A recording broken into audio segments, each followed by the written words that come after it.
Hello ನಮಸ್ಕಾರ, ಹೇಗಿದ್ದೀರಾ? ನಾವೆಲ್ಲರೂ ಆರಾಮಿದ್ದೀವಿ, ನೀವು ಆರಾಮಿದ್ದೀರಿ ಅಂದ್ಕೊಂಡಿದ್ದೀನಿ. ಇವತ್ತು ನಿಮ್ಗೆ ಇನ್ನೊಂದು ಸ್ವೀಟ್ ತೋರ್ಸೋಣ ಅಂತ ಮಾಡ್ತಾಯಿದ್ದೀನಿ. ನೋಡಿರಿ, ಇಲ್ಲಿ ಒಂದು ಮುಕ್ಕಾಲು ಬೌಲು ಹಾಲು ತೊಗೊಂಡಿದ್ದೀನಿ, ಒಂದು ಕಾಲು ಬೌಲು ತುಪ್ಪ,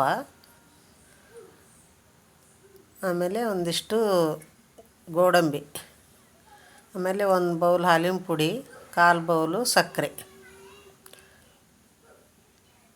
ಇಷ್ಟು ಬೇಕು ಇದು ಸ್ವೀಟ್ ಮಾಡೋಕ್ಕೆ. ನೋಡಿದ್ರಲ್ವಾ?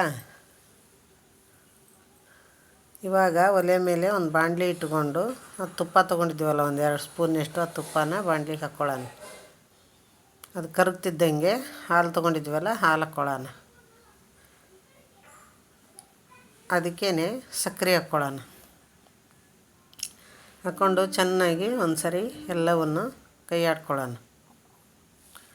ಸಕ್ಕರೆ ಕರಗಬೇಕು, ಆ ಥರ ನೀಟಾಗಿ ಕೈ ಆಡಿಸ್ಕೊಳ್ಳೋಣ. ನೋಡ್ರಿ, ಎಲ್ಲ ತುಪ್ಪ, ಹಾಲು, ಸಕ್ಕರೆ ಎಲ್ಲ ಏಕಾಗ್ತಾಯಿತ್ತಲ್ವ. ನೋಡಿರಿ, ಸಕ್ಕರೆ ಇನ್ನೊಂದು ಸ್ವಲ್ಪ ಇದು ಆಗಬೇಕು, ಎಲ್ಲ ಕರಗ್ತಾಯಿದೆ.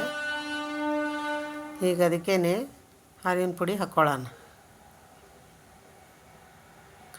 ಹಾಲಿನ ಪುಡಿ ಹಾಕ್ಕೊಂಡು ಚೆನ್ನಾಗಿ ಎಲ್ಲ ಮಿಕ್ಸ್ ಮಾಡ್ಕೊಳ್ಳೋಣ. ಎಲ್ಲ ಏಕಾಗಬೇಕದು, ಗಂಟಾಗಲಿಲ್ದಂಗೆ ಚೆನ್ನಾಗಿ ಎಲ್ಲ ಗಂಟು ಹೊಡ್ಕೊಂಡು ಎಲ್ಲ ಏಕಾಗಬೇಕು. ಸಣ್ಣಗೆ ಉರಿ ಇಟ್ಕೊಂಡ್ಬಿಟ್ಟು ನೀಟಾಗಿ ಎಲ್ಲನೂ ಕೈ ಆಡಿಸ್ಕೊಳ್ಳೋಣ. ಅದು ನಾವು ಕೈ ಆಡಿಸ್ಕೊತ ಬಂದಂಗೆ ಅದೆಲ್ಲ ತಳ ಬಿಡ್ತಾ ಬರುತ್ತೆ, ಗಟ್ಟಿ ಆಗ್ತಾ ಬರಬೇಕದು. ಬಿಟ್ಟರೆ ತಳ ಹೊತ್ತುತ್ತೆ, ಅದಕ್ಕೆ ಬಿಡಬೇಡಿ. ನೀಟಾಗೆಲ್ಲ ತಿರ್ವಾಡ್ಕೊತ ಗಟ್ಟಿ ಆಗೋವರೆಗೂ ಕೈ ಆಡಿಸ್ತಾನೇ ಇರಬೇಕು, ಬಿಡಬಾರ್ದು.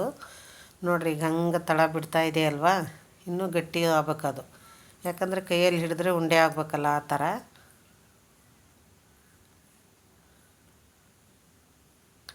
ನೋಡಿ, ಗಟ್ಟಿ ಆಗ್ತಾ ಬರ್ತಾಯಿದೆ. ನಾವು ಮಾಡೋ ಅಡುಗೆ ನಿಮಗೆ ಇಷ್ಟ ಆದರೆ ಲೈಕ್ ಮಾಡಿ, ಶೇರ್ ಮಾಡಿ, ಕಮೆಂಟ್ ಮಾಡಿ, ಸಬ್ಸ್ಕ್ರೈಬ್ ಆಗಿರಿ. ನೋಡಿ, ಈಗೆಲ್ಲ ಈ ಥರ ಗಟ್ಟಿ ಆಗುತ್ತಲ್ವ, ಒಂದು ಪ್ಲೇಟಿಗೆ ತಕ್ಕೊಂಡು ಉಂಡೆ ಆಗಬೇಕದು.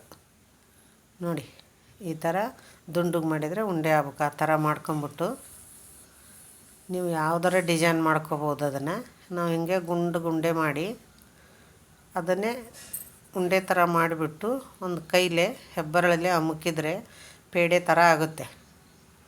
ಆ ಥರ ಮಾಡಿ ಅದಕ್ಕೇ ಮಧ್ಯ ಗೋಡಂಬಿ ಇಡ್ಬೇಕು, ಗೋಡಂಬಿ ತುಂಡು ಇಟ್ಬಿಟ್ಟು ಸ್ವಲ್ಪ ಡಿಸೈನ್ ಮಾಡಿಬಿಟ್ರೆ ಮಕ್ಕಳಿಗೆ ತಿನ್ನೋಕ್ಕೂ ಚೆನ್ನಾಗಿ ಅನಿಸ್ತವೆ. ಈಗ ನೋಡಿ, ನಾನು ಹಾಗೆ ಇಟ್ಬಿಟ್ಟು ಸುತ್ತಾರಲೆ ಕಡ್ಡಿಲೆ ಡಿಸೈನ್ ಮಾಡಿ ಸುಮ್ಮನೆ ಚೆಂದ ಕಾಣಲಿ ಅಂತ. ನೋಡಿ, ಈ ಥರ ಸುಮ್ಮನೆ ಹತ್ತಿಕ್ಕಿ ಮಧ್ಯೆ ಗೋಡಂಬಿ ಪೀಸ್ ಇಟ್ಟಿದ್ದೀನಿ. ಚೆನ್ನಾಗಿ ಕಾಣಿಸುತ್ತಲ್ವಾ? ಈಗ ನೋಡಿ, ಎಲ್ಲವನ್ನು ಇದೇ ರೀತಿ ಮಾಡ್ಕೊಂಬಿಟ್ಟು ಮಕ್ಕಳಿಗೆ ನೋಡೋಕ್ಕೂ ಚೆನ್ನಾಗಿ ಕಾಣುತ್ತೆ, ತಿನ್ನೋಕ್ಕೂ ಬಾಯಾಗ ಸಖತ್ತಾಗಿ ರುಚಿ ಇರುತ್ತೆ. ನೋಡಿದ್ರಲ್ವಾ ಏನು ಸಖತ್ತಾಗಿ ಕಾಣ್ತಿದ್ದಾವೆ, ಬಾಯಲ್ಲಿನೂ ತುಂಬ ರುಚಿಯಾಗಿದ್ದಾವೆ.